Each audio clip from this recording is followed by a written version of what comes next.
Our Amish neighbors showed us how they've kept 6 families fed all winter from one shared root cellar. But here's what nobody tells you.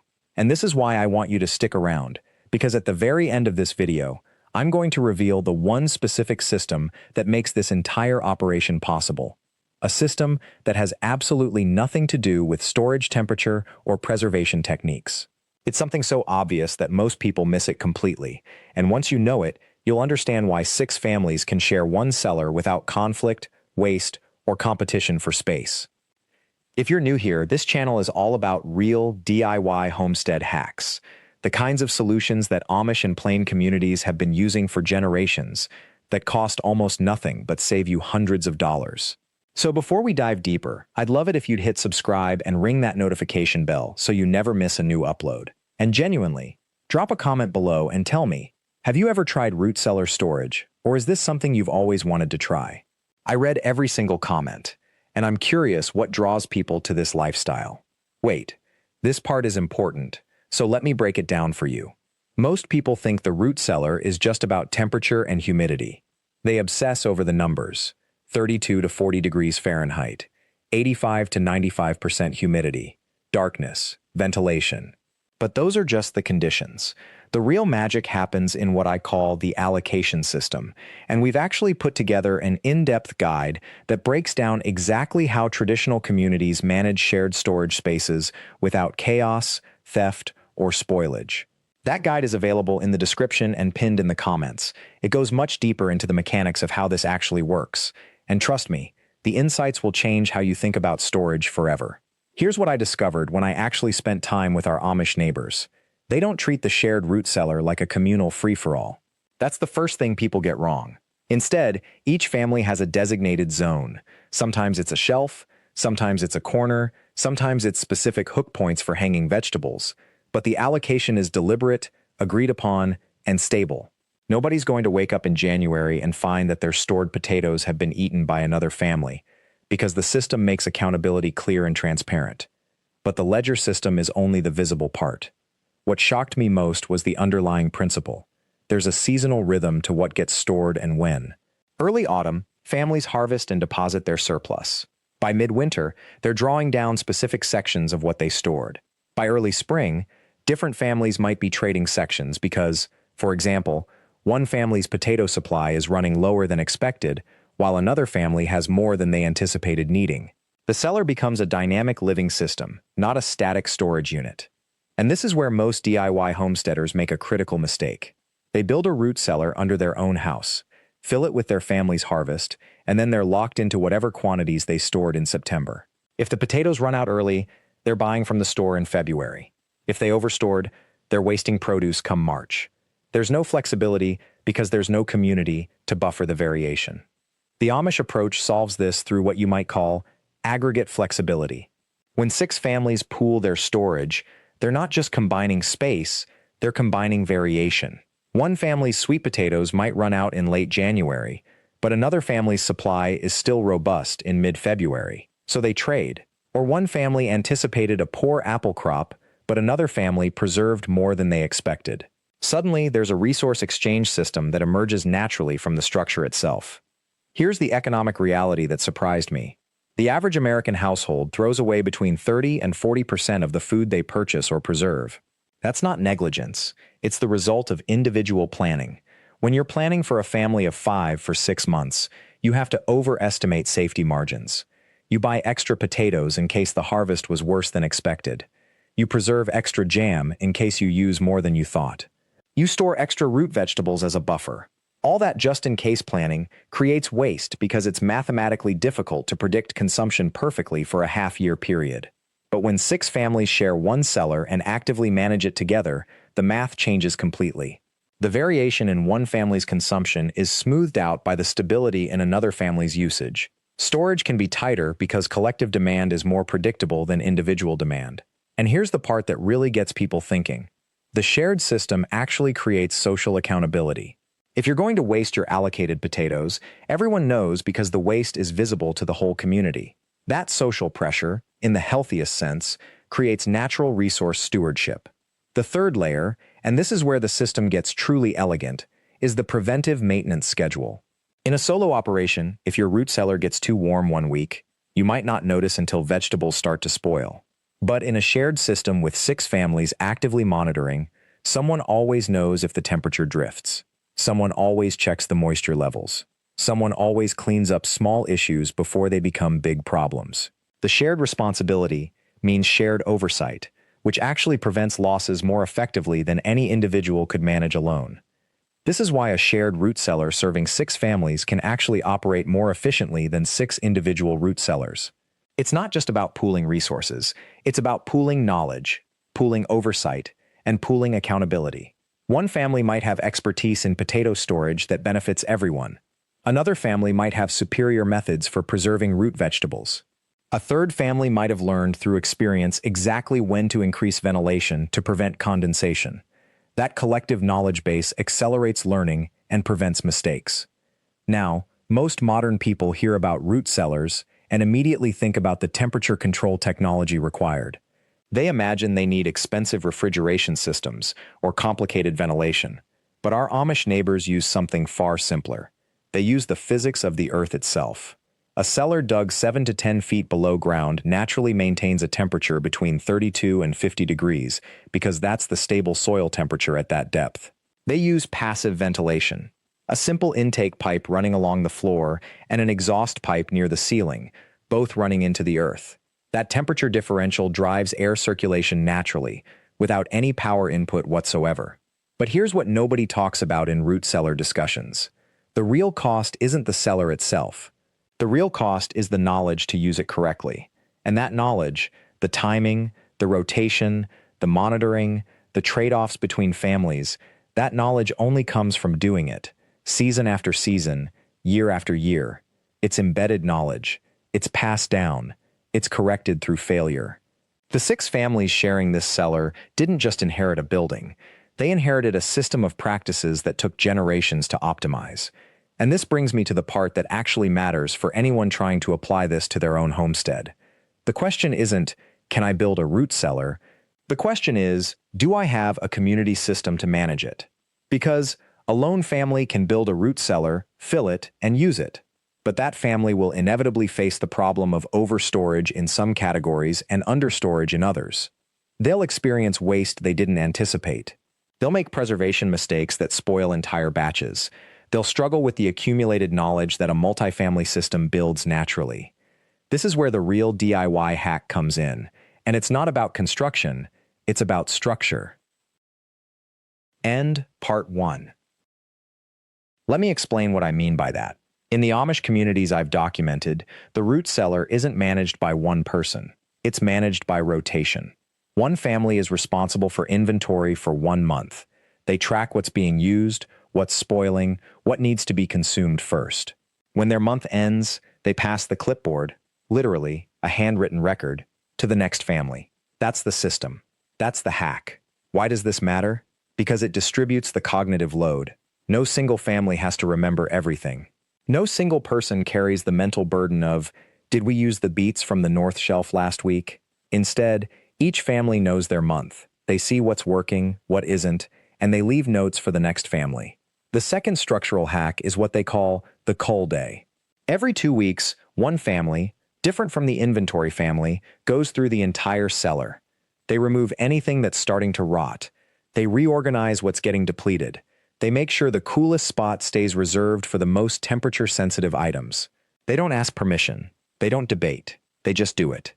A professional organization consultant would charge you $5 to come to your house and implement a system like this. They'd call it preventative maintenance scheduling and distributed asset management. The Amish do it for free because it's embedded in the community structure. That's not accidental. That's intentional design.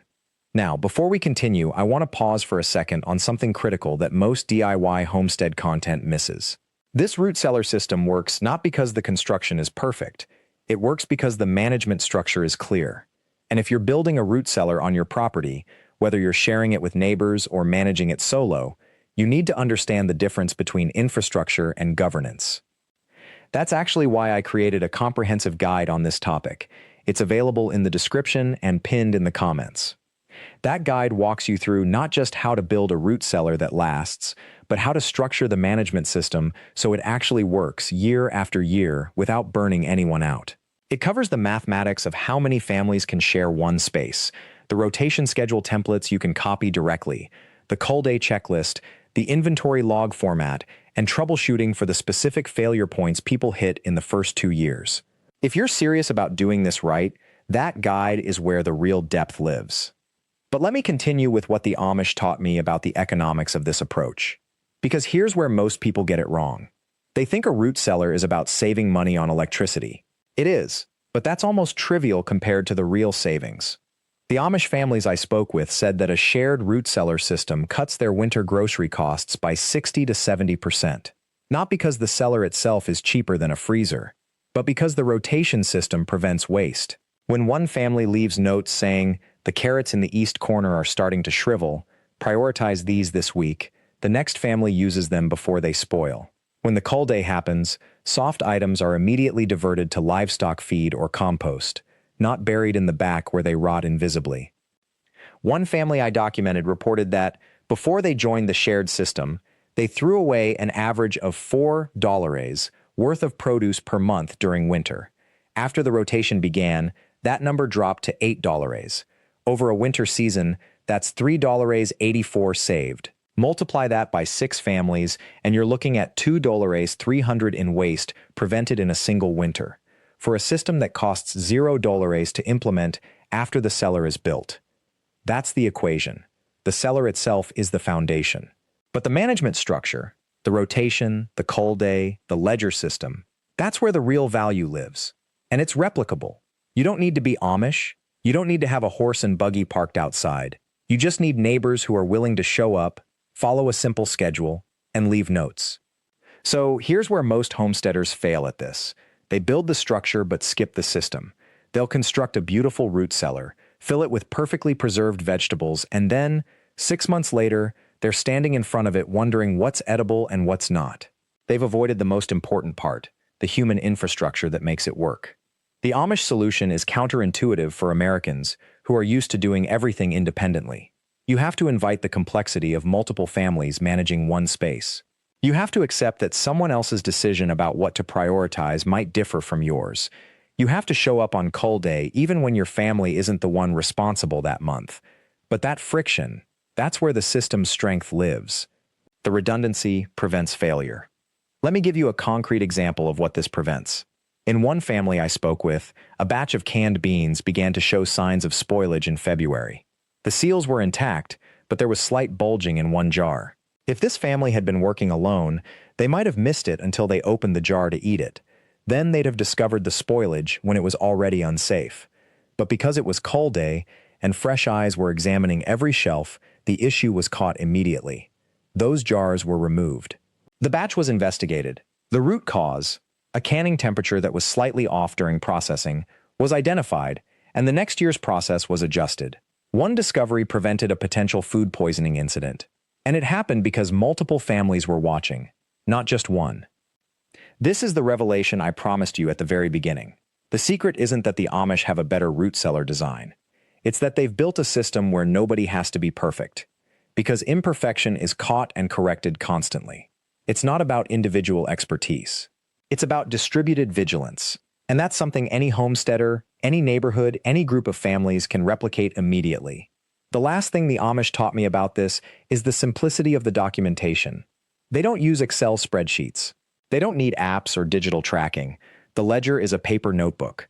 The cull day happens on the same day every other week, so you don't have to remember to schedule it. The rotation of who's in charge is simple enough that even children can understand whose turn it is. This isn't low-tech because they're avoiding technology. It's low-tech because it reduces failure points. Every time you add complexity, a digital system, an app, a cloud backup, a reporting dashboard, you're adding a potential point where the system can fail. The power goes out. The app gets discontinued. Someone forgets to update the spreadsheet. But a notebook, a schedule carved into communal memory, a cull day that happens like clockwork on Thursday morning, those don't fail. They just continue. If you try to replicate this system and you want to go digital, go ahead. But start with the paper version first. Build the habit. Understand the rhythm. Then, if you still feel like you need an app, add it. But don't let it replace the paper ledger. Keep both running for the first year. The redundancy is the insurance policy. End Part 2. This is the secret I promised you at the beginning. The reason 6 families can be fed all winter from one shared root cellar isn't because they're smarter than you, or because they have some magical formula, or because they live in a place where food naturally lasts forever. It's because they understood something that the rest of us have almost completely forgotten. That food preservation, food storage, and food security are not individual problems. They're communal ones. When you store food alone, in your own basement, you're betting everything on your own knowledge, your own discipline, your own memory. One mistake, a temperature swing, a forgotten rotation, a sealed jar that wasn't sealed right, can spoil weeks of work. But when you store food as a community, that risk is distributed. One family forgets to rotate. Another family catches it. One family's cellar gets too warm. Another family stays perfectly cool. The system has redundancy built into it because the system is made of people, not perfection. They don't do this because they're Amish. They do this because they understand that the old way, the communal way, actually works better than the modern way. And that's not sentiment. That's engineering. When you build a storage system that depends on a community, you're not just storing food. You're storing resilience. You're storing trust. You're storing the knowledge that if something goes wrong, you're not alone. And in a winter that lasts 5 months, or a season when crops fail, or a year when money is tight, that is worth more than any app, any spreadsheet, any perfectly optimized individual system could ever be. If you want to build this, and I genuinely hope you do, don't start with a spreadsheet. Don't start with a plan for 6 families. Start with 2. Start with your nearest neighbor. Start with someone you trust. Figure out what they grow, what you grow, what your family needs, what theirs needs. Then build a small shared space. It doesn't have to be a root cellar. It could be a corner of a shed, a basement shelf, a cool garage. Set a cull day. Keep a notebook. Show up.